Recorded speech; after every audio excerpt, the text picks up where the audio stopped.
Hello friends, তোমরা সবাই কেমন আছো? আশা করি ভালো আছো, আর আমিও ভালো আছি। তো বন্ধুরা, তোমাদের কাছে একটা ছোট্ট ব্লগ নিয়ে চলেছি। ব্লগটা মাত্র 2 মিনিটের। তো তোমরা বন্ধুরা অনেকে তো অনেক বড় বড় ভিডিও দেখো, হয়তো কেউ কেউ গান শোনো, হয়তো গানগুলো তো 5 মিনিটের নিচে নেই। তো প্লিজ বন্ধুরা, 2 মিনিটের ব্লগটা শুনে যদি ভালো লাগে তো একটা লাইক, কমেন্ট, শেয়ার।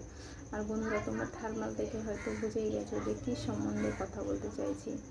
আমার ছোট বোনেরা বা বড় দিদি ভাইরা, তাদেরকে বলছি, যারা যারা ভিডিও করা ছেড়ে দিয়েছো অন্যের কথা শুনে, তাদেরকে বলতে চাইছি যে দিদি ভাই, অন্যের কথা শুনে নিজের জীবনটা নষ্ট করিও না।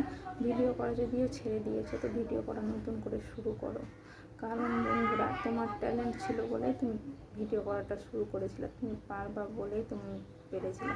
ওই সবাই তো ভিডিও করতে পারে না, সবাই তো এই ভাবনাটা আসে না যে আমি ভিডিও করার চ্যানেলটা খুলি, ইউটিউবে বা ফেসবুকে চ্যানেল খুলবো, ভিডিও করবো। বন্ধুরা, তুমি পারবে বোন বা দিদিরা, তাই বলে তুমি খুলেছিলে। তো বন্ধুরা, অন্যের কথা শুনে নিজের ক্ষতি করিও না।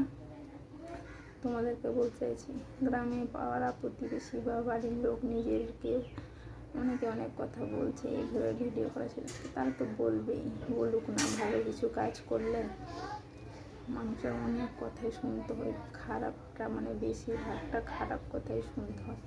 যে যাই বলুক না কেন বন্ধুরা, তোমরা পিছিয়ে যাবে না। যারা যারা ভিডিও করে ছেড়ে দিয়েছো তারা প্লিজ আবার ভিডিও করো, দেখবে সাফল্য একদিন পাবে। যারা তোমার নিন্দে করে তারা একদিন তোমাকে নিয়ে গর্ব করবে, হিংসে করবে যখন তুমি সাফল্যটা পেয়ে যাবে। যারা তোমাকে নিয়ে নিন্দা করে তারা অবশ্যই তোমাকে নিয়ে হিংসে করবে।